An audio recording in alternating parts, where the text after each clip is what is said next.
시편 80편 우리 한 절씩 교독하도록 하겠습니다. 요셉을 양떼같이 인도하시는 이스라엘의 목자여 귀를 기울이소서. 그룹 사이에 좌정하신 이여 빛을 비추소서.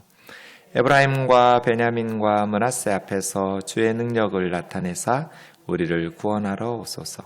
하나님이 우리를 돌이키시고 주의 얼굴빛을 비추사 우리가 구원을 얻게 하소서. 만군의 하나님 여호와여, 주의 백성의 기도에 대하여 어느 때까지 노하시리까? 주께서 그들에게 눈물의 양식을 먹이시며 많은 눈물을 마시게 하셨나이다.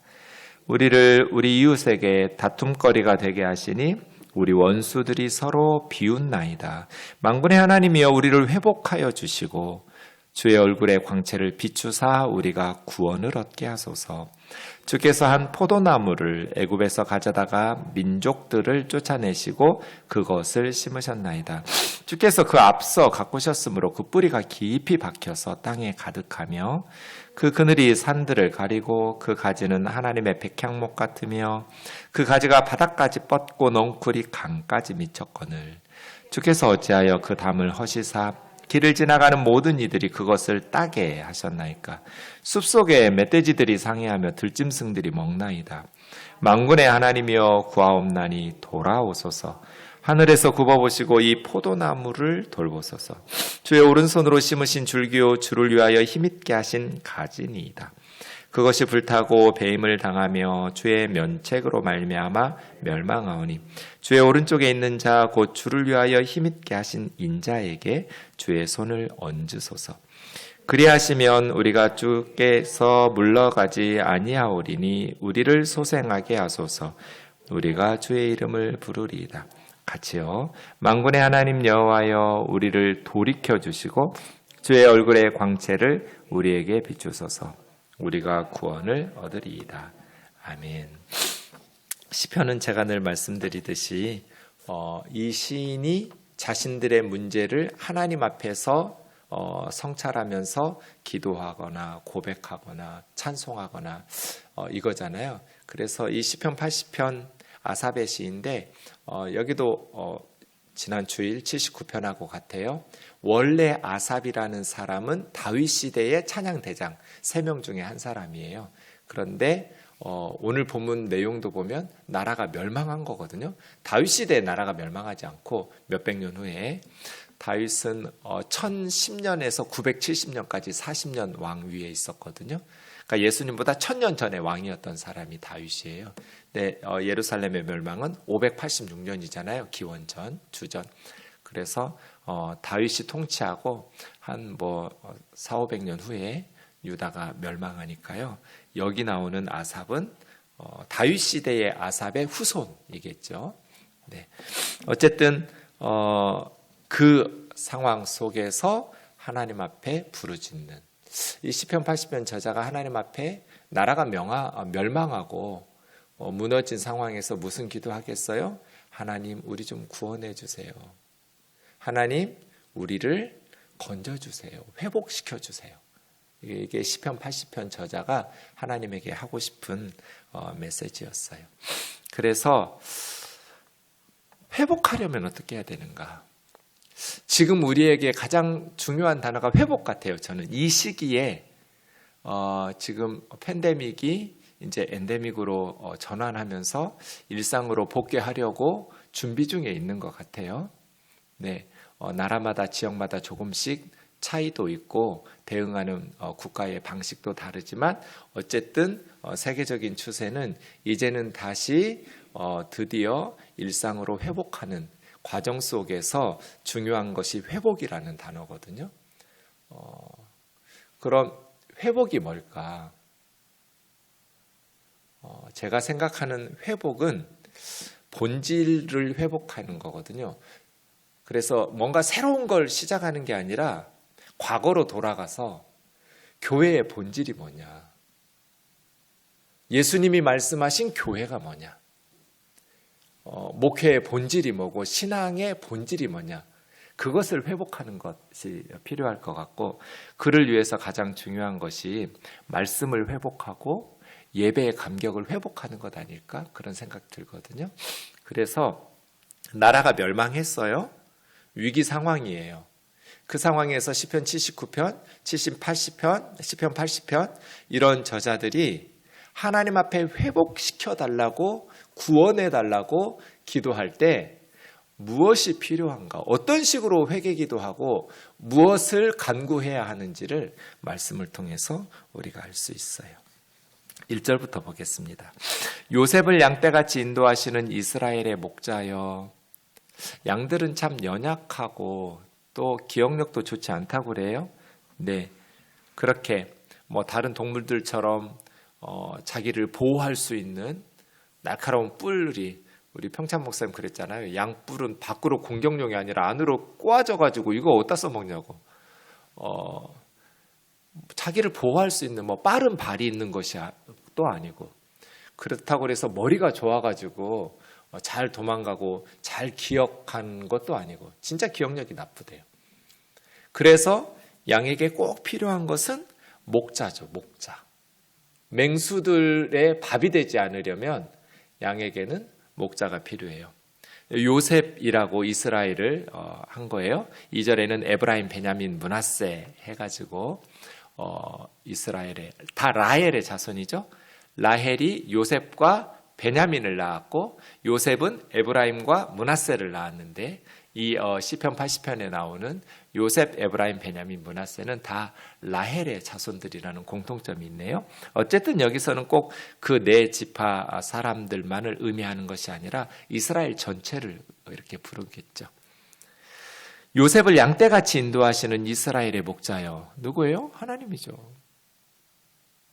하나님이 이스라엘을 보호하지 않으시면 주변의 강대국들 사이에서 양과 같이 연약한 이스라엘은 맹수들의 밥이 되기 딱 좋은 나라죠.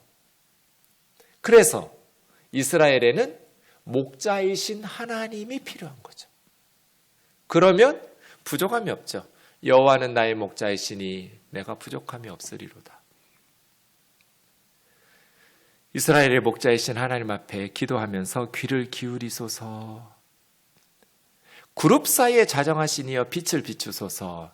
이 그룹이라고 말하면 영어 그룹이 아니에요. 히브리어 케루빔, 케룹을 그냥 소리 나는 대로 그룹이라고 이스라엘 말을 그냥 소리 나는 대로 쓴 것이 그룹이에요. 그룹 케룹은 천사고요.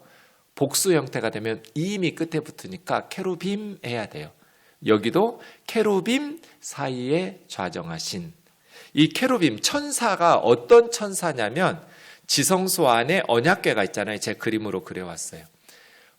지성소 안에 언약궤, 덮개, 언약궤의 뚜껑, 양쪽 끝에 두 천사 형상이 서로를 마주보고 날개를 펴서 가운데서 날개끼리 맞닿게 되어 있어요. 이 그룹과 그룹 사이를 속죄소라고 그래요. 시은소라고 하기도 하고요. 거기에 불기둥과 구름기둥이 임하면서 하나님이 임재하시는 거예요. 지성소 전체에 임재하시는 거 아니에요. 지성소 안에 있는 언약궤, 법궤라고도 하죠. 언약궤 위에 있는 부분, 금으로 만든 그룹이 서로 마주보면서 날개를 펴고 날개끼리 맞닿아 있는데 그 그룹과 그룹 사이를 속죄소, 죄를 용서하는, 속하는 장소 혹은 시은소, 은혜를 베푸시는 장소, 거기에 하나님께서 임재하시는 거니까요. 그러니까 그룹 사이에 좌정하신이라는 것은 이스라엘 가운데 함께 하셔서 이스라엘 백성들을 인도하셨던 그런 하나님의 임재를 의미하면서 빛을 비추어 달라고. 지금 뭐라는 거예요? 칠흑같이 어둡다는 거예요. 여러분, 태양이 빛을 비추지 않으면 지구는 어떻게 되겠어요? 깜깜하겠죠. 지구가 깜깜하면, 태양의 빛이 없다면 우리가 어떻게 살겠어요? 그 깜깜한 데서. 영적으로 보면 하나님이 빛을 비추어 주셔야 우리 영혼이 사리분별하면서 넘어지지 않고 불안하거나 두려워하지 않고 건강하게 살아갈 수 있겠죠. 지금 이 시인은 깜깜한 암흑 속에서 살고 있다고 하나님 빛 좀 달라고 하는 거예요. 하나님이 빛이시니까 이스라엘의 지성소에 좌정하셨던, 임재하셔서 이스라엘을 인도하셨던 하나님, 우리에게 오셔서 하나님의 빛을 좀 비추어 주세요. 너무나 막막하다고, 너무나 어둡고 암담하다고 말하는 것이죠. 에브라임과 베냐민과 므낫세 앞에서 주의 능력을 나타내셔서 우리를 구원하러 와주세요. 하나님, 우리가 지금 열방의 비방거리예요. 하나님, 우리의 죄로 말미암아 하나님께서 우리를 심판하셔서 이스라엘이 너무나 비참한 상황에 있으니 하나님, 주의 능력을 나타내셔서 우리 좀 구원하러 와주세요. 이게 시편 80편 저자가 하고 싶은 얘기죠? 우리 좀 구원하러 와주세요. 하나님, 우리에게 얼굴빛을 좀 비춰주세요. 하나님, 우리 좀 쳐다봐 주세요. 우리 좀 불쌍히 여겨주세요. 더 이상 우리를 외면하지 마시고 모른 척하지 마시고 하나님, 우리를 구원해 주세요. 질문요? 이스라엘이 하나님의 구원을 받으려면 어떻게 해야 될까요? 이스라엘이 회복되려면 여러분 뭐가 필요해요? 우리를 구원하러 오소서 이렇게 구원해달라고 기도만 하면 돼요? 하나의 전제 조건이 있어요. 회개죠, 회개. 그렇잖아요. 회개하면서 구원해달라고 그래야지. 하나님 앞에 회개는 안 하고 우리 구원하러 와달라고만 하면 하나님께서 어떻게 구원해 주시겠어요? 그래서 전제 조건이 뭐냐면 이스라엘이 하나님의 구원을 경험하려면 회개를 해야 돼요. 회개라는 게 뭐예요? 하나님께 돌아와서 잘못을 고백하면서 악한 행실을 그치고 하나님께로 돌아오는 거잖아요. 그래서 3절이에요. 하나님이여 우리를 돌이키시고. 여기 특이한 게 있죠? 우리가 돌아오면 될 것 같은데 우리가 회개하면 될 것 같잖아요. 근데 우리를 회개하게 도와달라는 거예요. 우리를 돌이켜서 회개할 수 있도록 인도해 달라는 거예요. 이것이 여러분 시편 80편에서 꼭 배워야 될 영적인 진리예요. 우리 생각에는 마음만 먹으면 회개할 수 있을 것 같죠? 아니에요. 그러면 다 회복될 거예요. 망하는 교회는 하나도 없고 망하는 하나님의 백성 하나도 없을 거예요. 어려움 당하면 당연히 회개부터 하겠죠. 하나님의 백성들은. 근데 왜 망하겠어요? 하나님은 그렇게 사랑이 많으신 분인데 니느웨 용서하는 거 보세요. 40일이면 무너지고 망해야 돼요. 소돔과 고모라 보세요. 거기 인간들 아니에요. 어떻게 낯선 자기 성읍에 온 사람들을 겁탈하겠다고 그렇게 많은 사람들이 룻의 집에 와가지고 오늘 밤에 니네 집에 온 손님들 꺼내라고 우리가 좀 재미 좀 봐요. 어떻게 이런 도시가 있을 수 있어요? 무슨 악한 짓을 했다고 자기 도시에 찾아온 그러한 손님들을 밤새 겁탈하겠다고 그렇게 때로 몰려와가지고 손님 내놓으라고 롯에게 얘기하냐고요. 롯도 그 소돔에 물들어가지고 자기 딸들 둘 내주겠다고 이 말도 안 되는 제안을 하잖아요. 그만큼 여러분 소돔은 고모라는 하나님의 심판받아 마땅한, 그런데도 하나님께서는 아브라함을 통해서 10명의 의인이 있으면 용서하고 싶으신 거잖아요. 우리 하나님 그런 분이에요.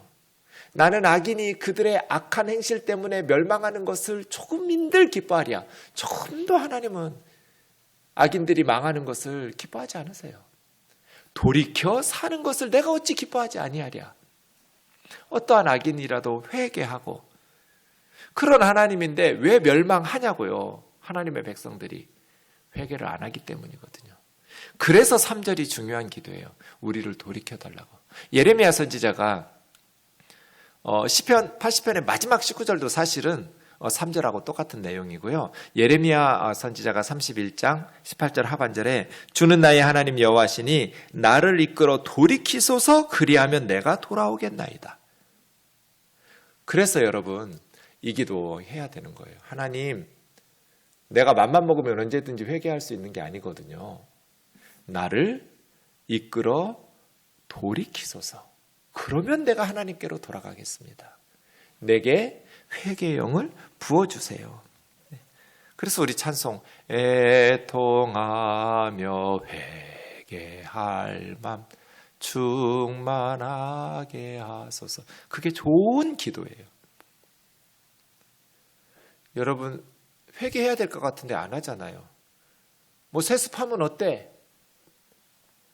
뭐 내가 일군 거 내 아들한테 주겠다는데 다 공동회의 열어서 투표했어. 북한도 다 투표했어요.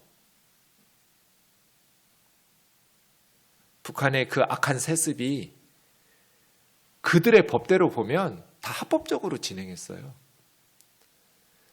그러나 잘했다고 하는 나라 한 나라도 없을 거예요. 마찬가지잖아요. 회개할 마음을 부어주셔야, 애통하며 회개할 마음을 하나님께서, 그게 은혜죠. 그래서 하나님 우리 좀 돌이켜주세요.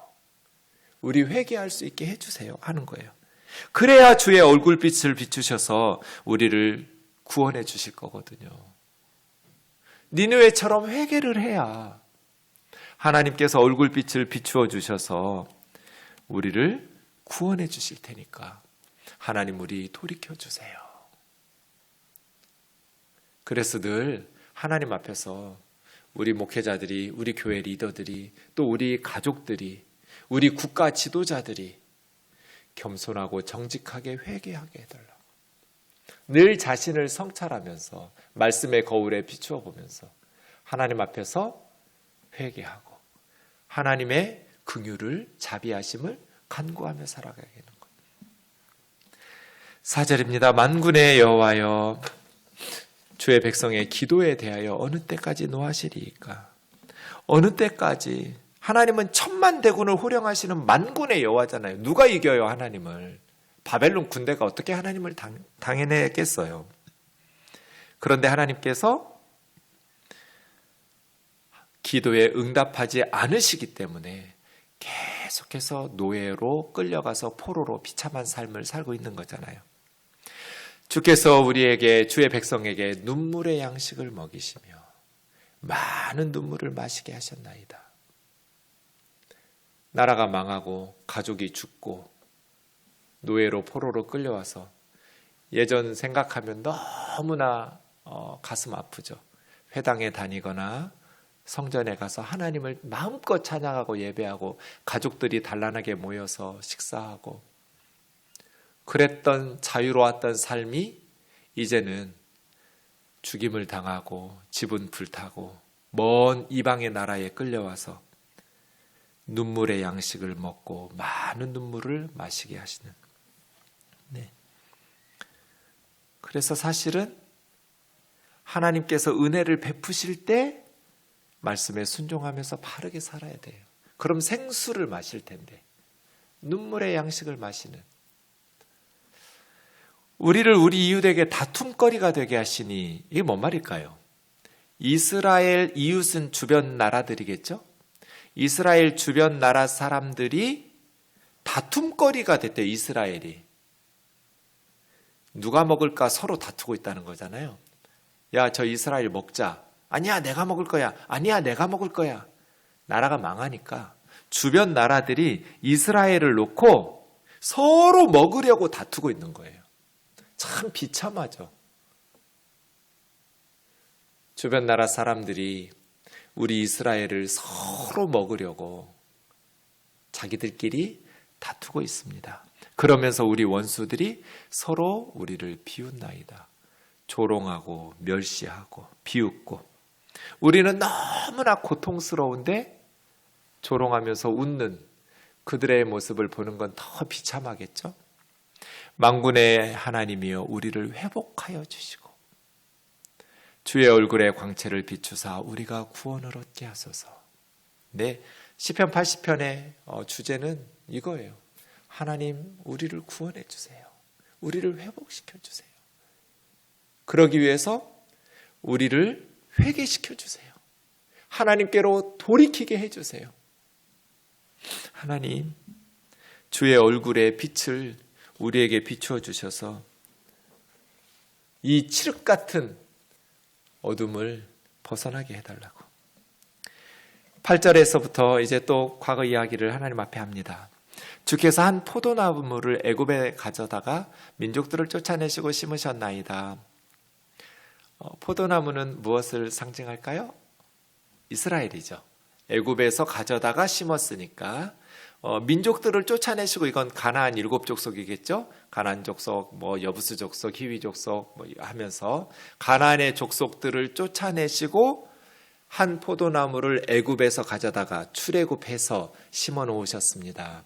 그래서 여러분, 이스라엘을 상징하는 나무가 포도나무와 무화과나무예요. 예수님께서 무화과나무, 잎만 무성한 무화과나무 저주하신 것은 사실은 이스라엘을 저주하신 거예요. 그렇게 포도나무, 구약에 이런 구절들이 있기 때문이에요.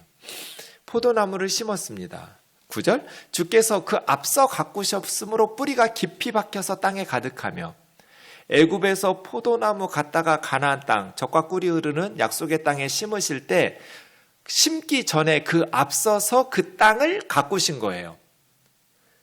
네, 나무를 심으려면 돌이나 자갈이나 이런 거 다 패내야죠. 흙 속에 있는 사전 작업을 돌 끄집어내고 거름 풍족히 주고 이런 것들을 그 앞서서 하나님께서 다 해놓고 나무를 심으니까 이제 돌이나 바위나 이런 거 없으니까 뿌리가 깊이 뻗어가지고 땅속에 뿌리가 그냥 가득 차면 비바람이 몰아쳐도 이 나무는 넘어지지 않죠. 뿌리를 대충 내리면 나무는 꺾어지죠. 그 엄청난 태풍에도 나무들이 버티는 이유는 뿌리를 엄청나게 깊이 가득하게 땅속에 내렸기 때문이거든요. 그렇게 할 수 있도록 하나님께서 미리 다 자갈, 돌 이거 제거했다는 거예요. 그 그늘이 산들을 가리고 가지는 하나님 백향목 같으며 가지가 바닥까지 뻗고 넝쿨이 강까지 미쳤습니다. 여러분 11절 먼저 보시면 구약 성경에서 바다 하면 지중해예요. 서쪽에 지중해. 그 다음에 강 하면 동쪽에 요단강이에요. 그러니까 바다까지 하면 서쪽 땅 끝까지 지중해까지 갔으니까 더 이상 갈 데가 없을 만큼 간 거죠. 그 다음에 넝쿨이 강까지 했으면 요단강까지 동쪽 끝까지 간 거예요. 그러면 10절 산들과 백향목 하면 북쪽에 레바논에 백향목이 있거든요. 이거 북쪽이면 산들은 남쪽이겠죠. 동서남북일 테니까. 그러면 이 산들을 가렸다라는 것은 아마 시내산과 같이 남쪽에 있는, 그래서 10절 11절은 동서남북의 하나님의 백성, 포도나무가 하나님의 백성 이스라엘이니까 전부 퍼져가지고 12지파가 흩어져서 하나님의 돌보심 속에 평화롭게 태평성대를 이루면서 번성하고 있는 상황을 이야기하고 있는 거죠. 다윗 시대에, 솔로몬 시대에 영광스러운 시대들이 많았죠. 하나님께서 포도나무 애굽에서 갖다가 심었는데 하나님께서 은혜 베푸셔서 사전 작업 다 해놓으셔서 뿌리는 깊게 땅에 가득, 그래서 동서남북으로 막 뻗어나가지고 가지가 뻗지고 넝쿨이 뻗지고, 그래서 포도 열매들이 많이 맺혔었습니다. 그런데 12절, 주께서 어찌하여 그 포도원의 담장을 허무셔서, 그 포도원의 담장을 허물어지면 어떻게 되겠어요? 길을 지나가는 모든 이들이 포도나무 따먹고 숲속의 멧돼지들이 포도나무를 다 상해하고, 쑥대밭 만드는 거죠. 들짐승들이 개걸스럽게 먹어치웠습니다. 이 포도나무 지금 이스라엘이니까요. 하나님의 보호하심, 하나님의 담장이 허물어지니까 열방의 사람들이 서로 누가 먹을까, 그 이방인들을 멧돼지로, 들짐승으로 이야기하는 거잖아요. 이스라엘을 뜯어먹고 다 초토화시키면서 상해하고 쑥대밭을 만드는, 예루살렘 성전 불지르고 모든 예루살렘 집들을 다 불질렀어요. 성벽은 다 허물어뜨리고 백성들은 죽이고, 만군의 하나님이여 구하옵나니 돌아오소서, 하늘에서 굽어보시고 이 포도나무를 돌보소서. 이제는 멧돼지들에게, 들짐승들에게 먹히고 있는, 폐허가 된 쑥대밭이 되어버린 비참한 상황의 포도나무를 여호와여 돌아오소서, 다시 돌아오셔서 이 포도나무 좀 돌봐주소서 라고 기도하는 거예요. 역사를 한번 훑었죠. 출애굽에서부터 하나님께서 우리를 애굽에서 가져다가 이 젖과 꿀이 흐르는 약속의 땅에 심어주셨습니다. 동서남북으로 번성하면서 하나님의 은혜를 누리면서 살았습니다. 그런데 주께서 어찌하여 담장을 허무셨습니까? 왜 허무셨어요? 그들의 죄 때문이죠. 주의 오른손으로 심으신 줄기요, 주를 위하여 힘있게 하신 가지 아닙니까? 만군의 여호와여 돌아오소서. 하나님 다시 이 포도나무를 돌봐주소서. 눈물로 기도하는 거예요. 눈물의 양식을 먹고 밥이 입에 안 넘어가요. 많은 눈물을 음료수처럼 물처럼 마시는, 뒤늦게 단식하고 후회하면서 하나님께서 오른손으로 정성껏 심으신 포도나무 줄기 아닙니까? 이제 주님을 위해서 힘있게 하신 이 가지가 다 무너지고 배임받았는데 그것이 불에 타고 배임을 당하며 주의 면책으로 말미암아 멸망하오니 하나님께서 책망하셔서 이스라엘이 패망하고 멸망하게 되었어요. 주여 이 포도나무를 돌보소서. 돌아오소서 우리에게로. 그래서 다시 회복시켜 주시고 구원해 주소서. 이사야 5장 말씀을 좀 보충해서 보겠습니다. 포도원의 노래지요. 나는 내가 사랑하는 자를 위하여 노래하되, 선지자가 하나님을 사랑하면서 하나님을 위해서 노래하는 거예요. 내가 사랑하는 자의 포도원에 대한 포도원의 노래를 부르겠다. 내가 사랑하는 자에게 포도원이 있으며 심히 기름진 산에. 이 선지자가 사랑하는 자는 하나님이고 하나님이 농부 포도원의 주인이시죠. 하나님에게 포도원이 있었는데 이 포도원도 이스라엘이겠죠. 심히 기름진 산을 선택했어요. 젖과 꿀이 흐르는 땅에다가. 그리고 땅을 파서 돌을 제하고, 이것이 오늘 본문에서 말씀한 미리 하나님께서 다 준비하고 그래야 뿌리를 깊이 내리니까, 그것처럼 땅을 파고 돌을 제하고 극상품 포도나무를 심었도다. 이스라엘의 조상들 아브라함, 이삭, 야곱, 요셉 극상품 포도 조상들을 심으셨죠. 그 중에 망대를 세웠고 그 안에 술틀을 팠었도다. 이제 포도 열매 맺히면 수확해서 포도주로 또 포도 열매로 기쁨을 누리려고 좋은 포도 맺기를 당연히 농부가 좋은 포도 열매를 기다리면서 이런 수고를 하셨겠죠. 들포도를 맺었도다. 우리 한글 성경에 들포도라고 말했는데 이 베아시라는 말은 썩은 포도예요. 들포도는 그래도 먹을만 하잖아요. 뭐 알이 작고 가꾸지 않아서 제대로 맛있게 크게 열매가 맺히지 않을지 모르겠지만 그래도 들에서 지 혼자 자란 포도는 그래도 뭐 포도잖아요. 근데 원문의 이 포도는 썩은 포도예요. 악취가 나는 베아시. 그러니까 들포도가 아니에요. 이스라엘이 하나님께서 지극정성을 다해서 그들의 조상으로 하면 아브라함이에요. 극상품 포도 종자를 갖다 심어가지고 거름 주고 물 주고 다 했어요. 그런데 악취가 나는 썩은 포도 열매를 맺는 거예요. 이게 포도원의 노래인데요. 3절. 예루살렘 주민과 유다 사람들아 구하노니 나와 내 포도원 사이에서 사리를 판단하라. 2절까지 이제 선지자가 이야기했더니 3절부터는 농부이신 하나님이 직접 얘기하는 거예요. 내가 내 포도원을 위해서 행한 것 외에 무엇을 더할 것이 있으랴. 이 농부가 뭐가 부족했을까요? 뭘 더했어야 될까요? 극상품 포도 종자, 그리고 극히 기름진 땅, 돌 제하고 거름 주고 망대 세우고 술틀 파놓고 뭐가 부족해요? 뭘 더했어야 돼요? 없었어요. 좋은 포도 맺기를 기다렸거든. 썩은 포도 열매를 맺으면 어찌 됨인고? 이제 내가 내 포도원에 대해서 어떻게 하랴? 농부가 어떻게 하겠어요? 울타리를 걷어 먹힘을 당하게 하며 담을 헐어 짓밟히게 할 것이요. 내가 그것을 황폐하게 하리니 다시는 가지를 잘라주거나 북을 도두어주거나 못하여 찔레와 가시가 날 것이며 내가 또 구름에게 명하여 비를 내리지 못하게 하리라 하셨으니 무릇 만군의 여호와의 포도원은 이스라엘 족속이요 그가 기뻐하는 포도나무는 유다 사람 북이스라엘 남유다.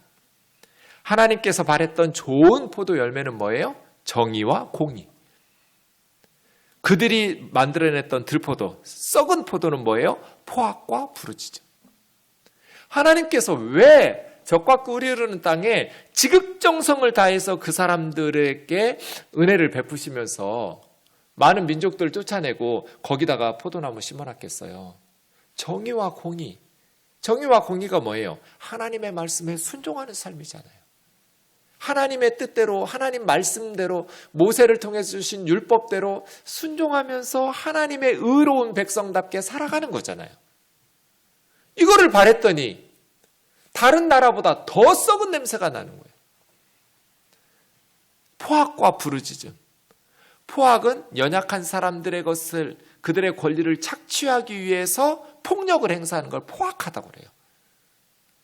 조폭 국가가 돼버렸어요. 힘 있는 사람들이 연약한 사람들을 억압하고 착취하면서. 그랬더니 부르짖음이, 울부짖음이, 피눈물을 흘리는 탄식이, 이게 썩은 포도예요. 좋은 포도 열매 맺기를 구하면서 온갖 정성을 다했는데 악취가 나는 썩은 포도 열매를 맺히면 어찌 됨인고. 구체적으로 8절에서 10절 보시면 가옥에 가옥을 이으면서 전토에 전토를 더하여 빈틈이 없게 하고 이 땅 가운데 홀로 거주하려는 자들은 화 있을진저. 여러분, 왜 포악과 부르짖음이 있어요? 가옥에 가옥을 이으며, 이 말은 뭐예요? 내가 다 집들을, 건물들을 다 혼자 살라. 전토에 전토, 논밭 내가 다 빈틈없이 다 내 이름으로. 그래서 이 땅 가운데 홀로 거주하려는 자들. 이러니까 포악을 쓰는 거죠. 세상적으로는 합법적으로 할 수 있어요. 그냥 깡패들 동원해서 억지로 뺏지 않아요. 지극히 합법적으로 법을 이용해서 할 수 있어요. 그런데 하나님의 법, 희년법 무시하는 거죠. 이스라엘은 50년에 한 번씩 원 주인에게 토지를 돌려줘야 돼요. 그런 법들은 무시하고 투기꾼들이 이제 자기 혼자, 나머지는 다 죽을 고생하면서 그렇게 새벽부터 밤까지 입에서 단내가 나도록 일을 해도 입에 풀칠하기도 힘든, 다 그거 땅 주인에게, 건물 주인에게 새로 갖다 바쳐야 되는, 가옥에 가옥을 이으며 전토에 전토를 더하여 빈틈이 없이 하려고 하는 투기꾼들. 하나님의 말씀, 정의와 공의는 사라지고 이웃을 사랑하고 더불어 함께 행복한 나라를 만들려고 했더니 이스라엘이 열방의 다른 나라와 다른 게 뭐가 있어요? 예수 믿는 사람들이 하나님의 말씀의 법에 순종하면서 그거는 더불어 함께 행복하게 사는 거잖아요. 아, 요즘 보아스, 룻기 너무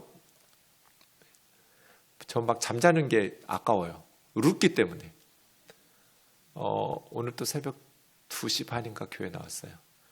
나와서 잠깐 기도하고 계속 룻기 보는 거예요. 이 보아스가요, 진짜 예수님 같더라고요.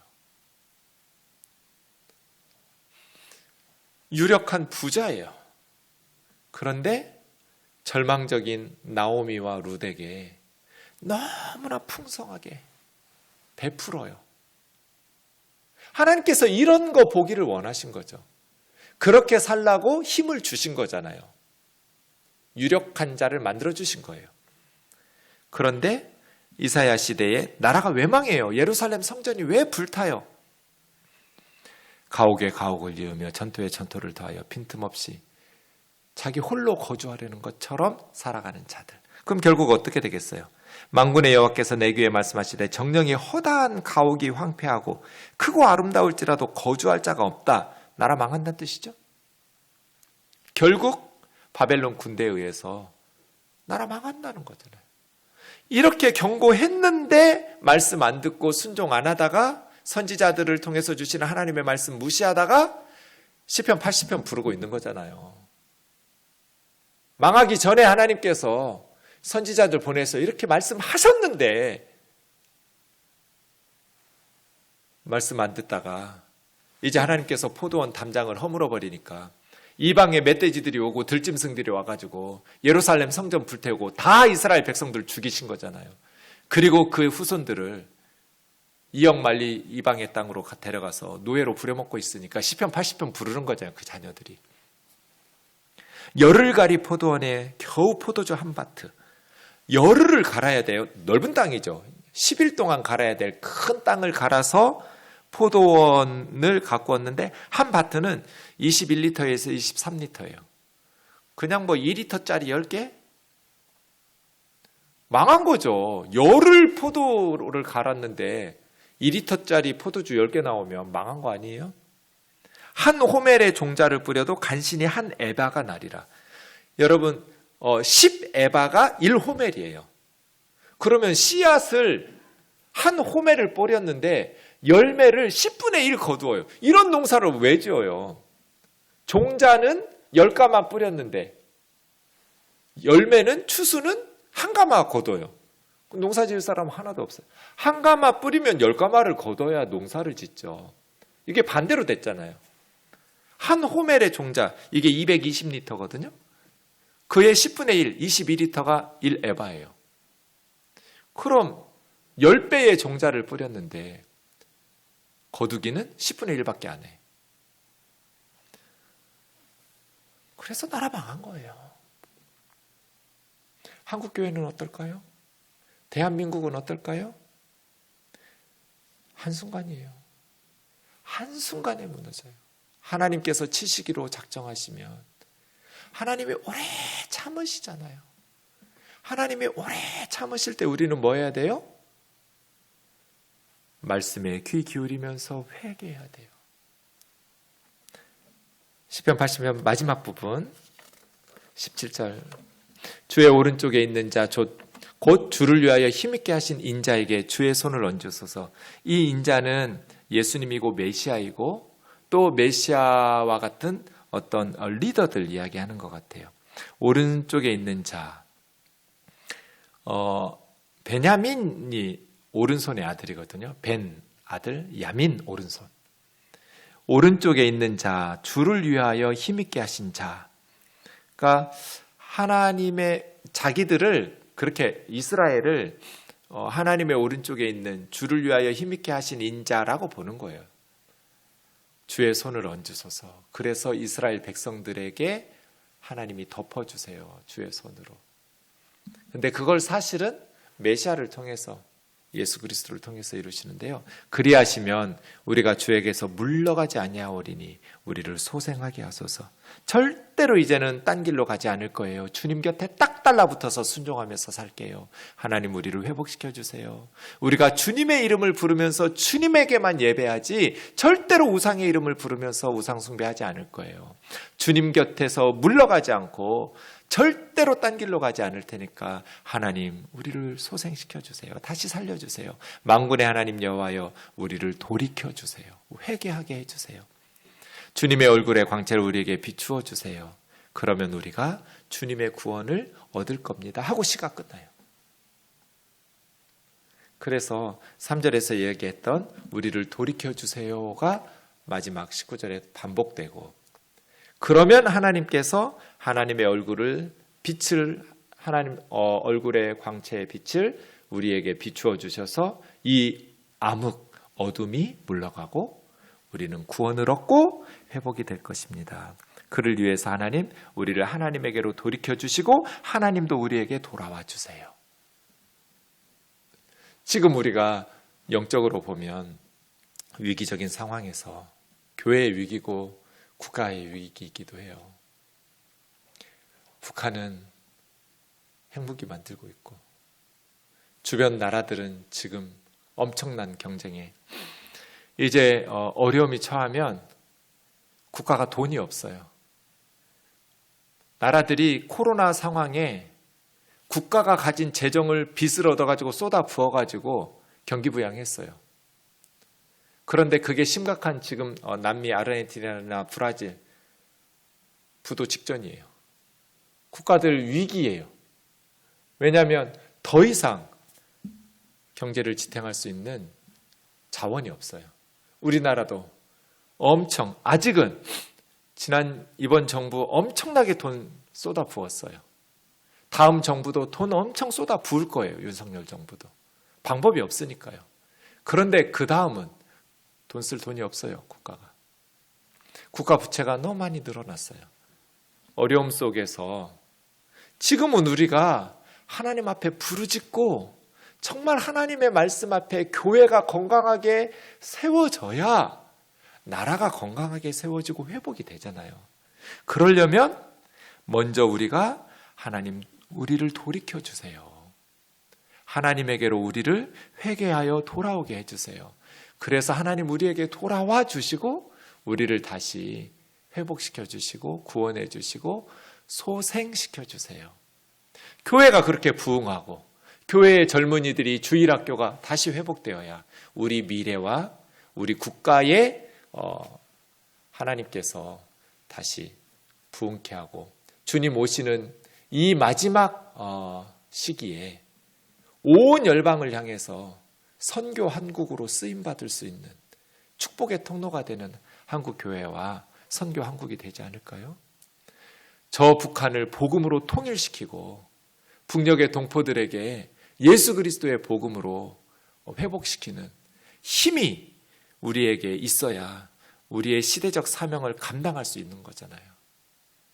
하나님의 은혜를 구하면서 하나님 앞에 이 시편 80편 같은 시가 정말 우리가 귀담아 들어야 될 그런 말씀이에요.